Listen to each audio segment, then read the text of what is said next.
Hey everybody, Shadow Phoenix here. Welcome back to another episode of the Challenge Park. This is part 2, continuing where we left off the other day, building our log flume of year 7 of Whitaker Lake Park.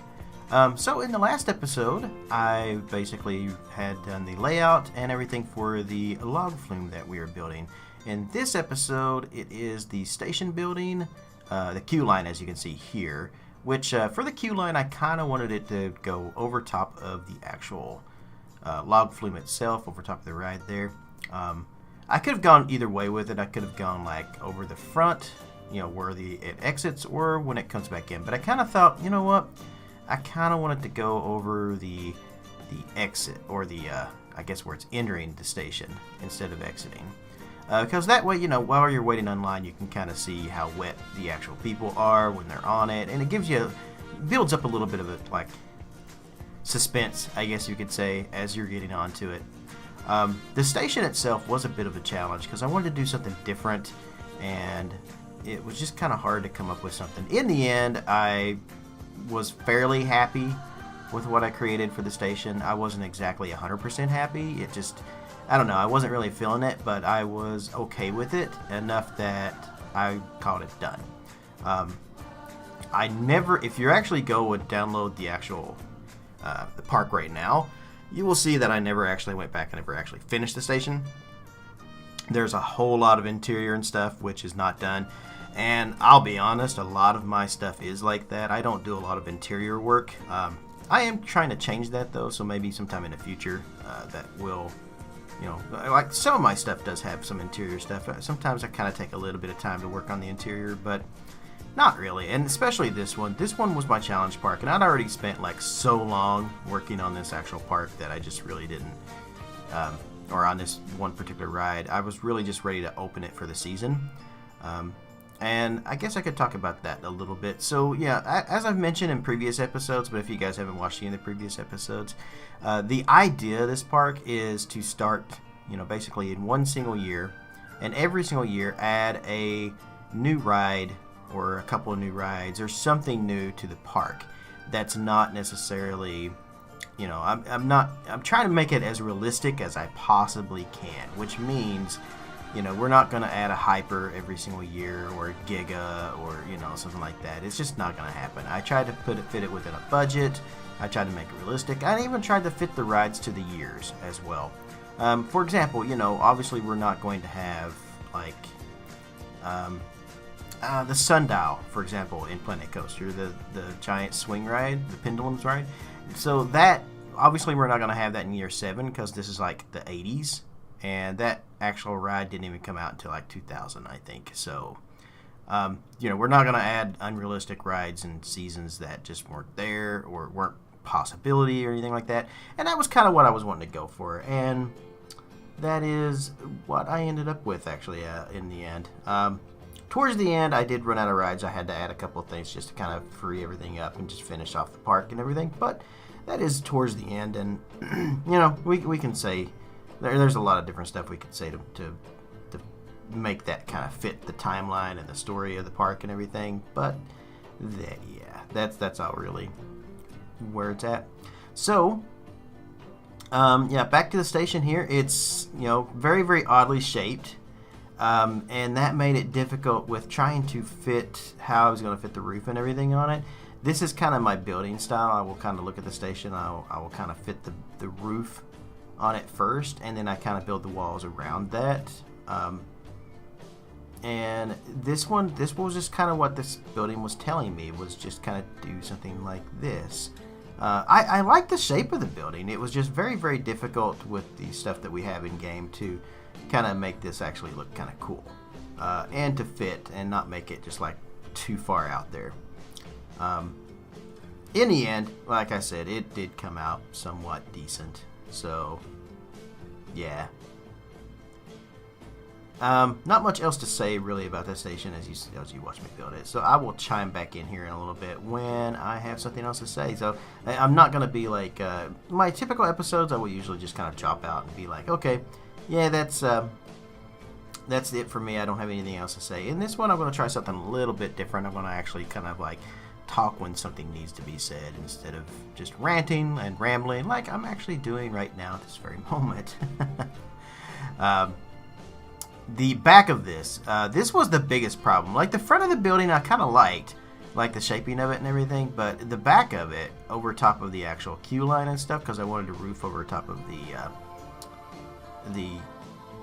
cages, the cattle pens. Yeah, that's what people call them, cattle pens. So over top of the cattle pen in the back, I did kind of want to get a roof and stuff over top of it to also kind of fit along with that little bridge over top of the ride and everything.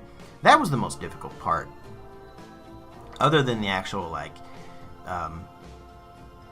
just kind of like details and things to it, that was the biggest issue I had with it. I thought I did okay with the shaping of it, and I hope you guys agree. Eventually I am going to go back and try to finish this off, though. I may do something different with it or like that. I do need to get back into Whitaker Lake and actually work on a few things I never finished. But that is a story for another day, and not one that we should, probably go into or delve into right now at the moment. So, yeah, as I was saying just a minute ago, I will chime back in when there's something actually important to kind of talk about here.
Okay, with the station actually starting to take shape and getting fixed and everything like that, now was the best time to actually start working around the actual ride itself.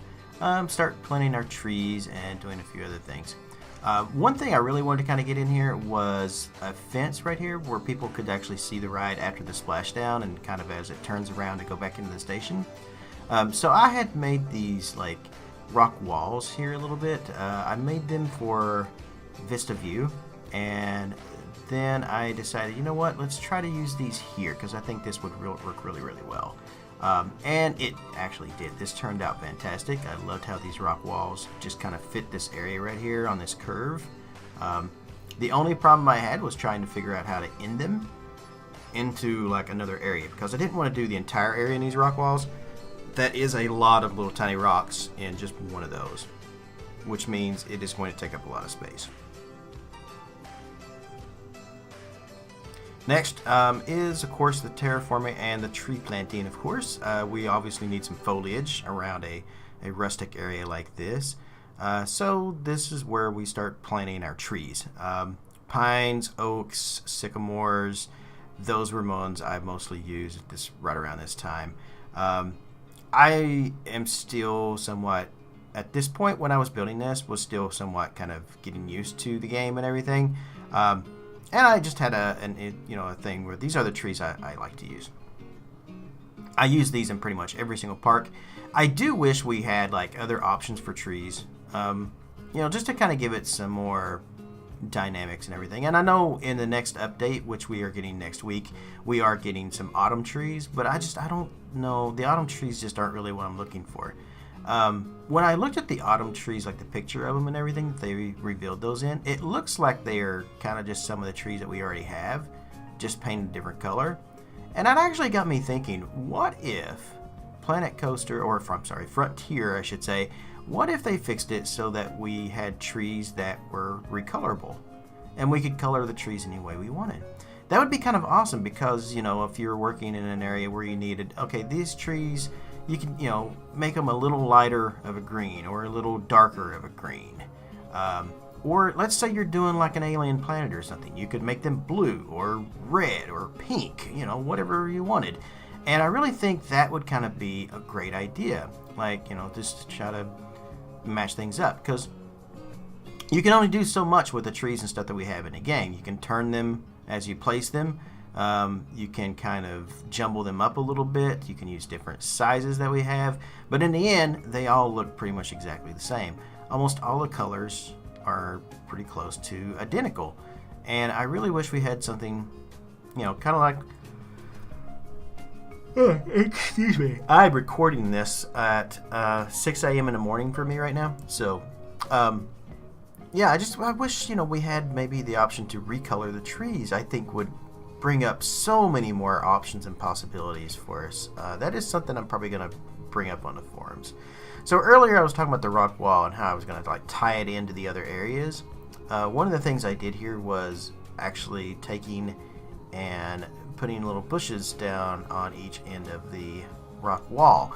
I do this a lot actually, and it ends up looking really, really well with most of the fences and stuff that I do. It's a great way to finish a wall or go into like segment into another area, and just kind of get things to kind of mix and match. And in this particular area, I think it really fit that log flume and that turn and everything just perfect. Place a few benches down outside of the actual ride itself so people who don't ride or when they just get off of it can rest. And the next part that I'm going to be doing after I finish up all the scenery and stuff here is obviously going to be working on those custom supports like I mentioned in the previous video that we're going to get into. So once we get started on those, I will start talking about that, and I will see you guys here in just a minute.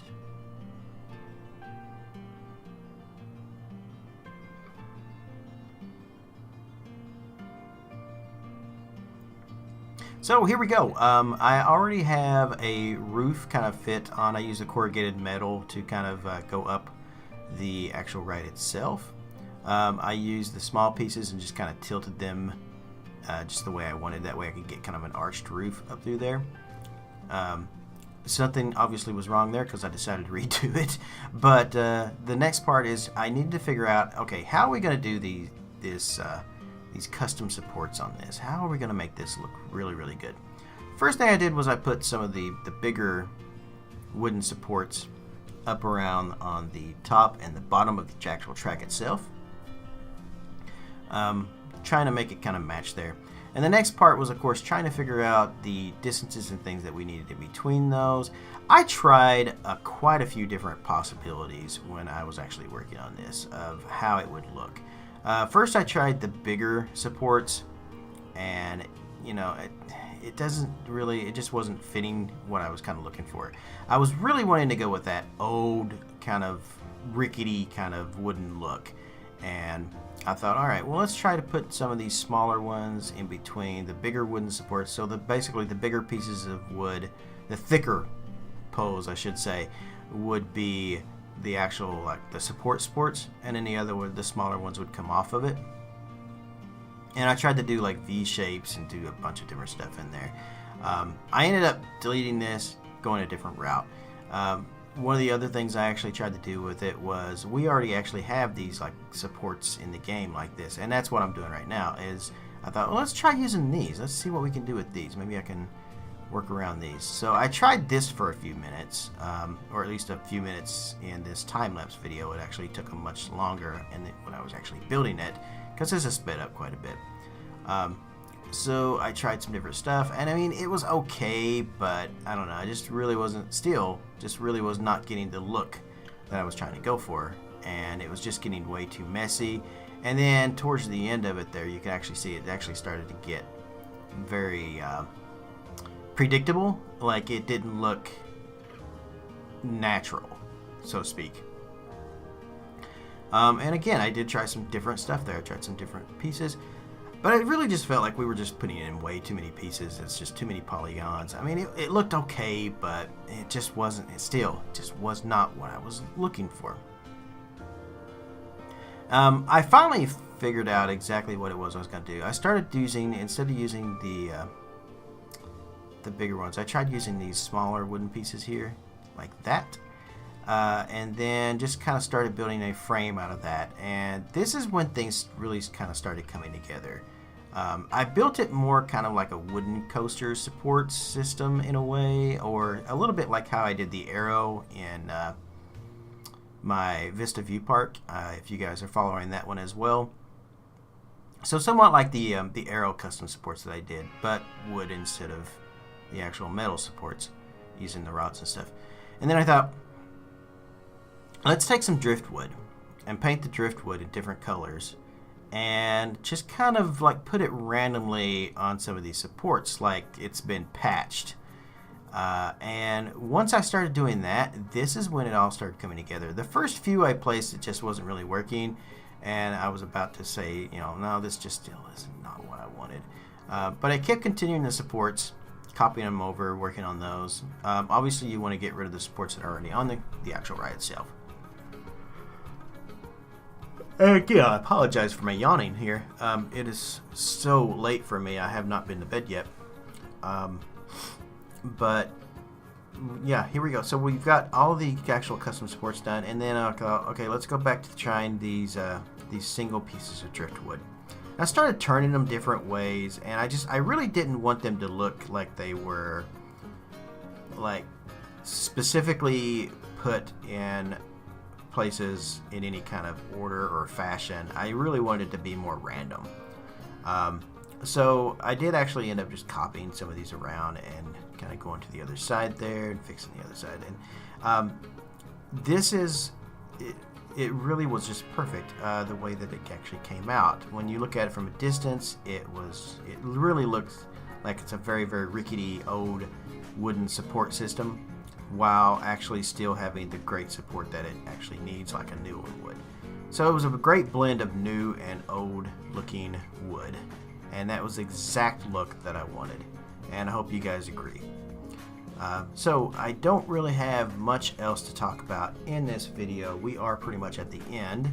I can't believe I made it through another video, actually talking almost through the entire video, and actually talking about the game for most of it too. I will see you guys in the next video, which will be back in Vista View is where I will be. And then we'll head back to Crystal Gardens in the video after that before we come back to Whitaker Lake. And Whitaker Lake will be again next week. So, you guys have a great rest of the day. And hopefully I will see you later on in the Planet Coaster live stream that they are doing today. And I will be there wanting to find out what the scenario editor and stuff is going to be like, and hopefully some more news about other things that may be getting patched or just smaller stuff basically that I'm hoping to find out today. We already know all the big stuff. We know the new coasters. We know the new ride. We know they took the cover off the Wisehorn and made a smaller one. You know, and all that's great, but I'm actually more interested in the smaller things. Did they fix the, guests always thirsty? Did they fix the balance between the rides? Did they fix the shops always closing? What's the scenario editor going to be like? I have so many questions, and I can't wait to find answers to those tonight. So I will see you guys. If you are also tuning in, I will be there as well watching. And hope you guys enjoy the video, and I will see you in Vista View next time. Have a great rest of the day, guys.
support me and my channel, I have a Patreon page where you can do just that. You can pledge anything from $1 or more. Anyone who pledges $15 or more gets a unique, specially designed roller coaster and Planet Coaster made just for them. My little way of saying thanks. You can also just send donations as well if you don't want to join Patreon. And you can find those links in the video description below. Every tiny red cent I make from these means the world to me and is extremely helpful. If you're interested in my PC setup that I work with and play on that you see here, every piece of the system is described below with links to Amazon if you want to purchase them or anything else. Thanks for tuning in to my videos and my channel. If you aren't already a subscriber, click that on the screen below. And you can also check out a few of my other videos on the screen here as well. You can keep up to date on what's going on in my own little world via Twitter or watch me stream live on Twitch as well.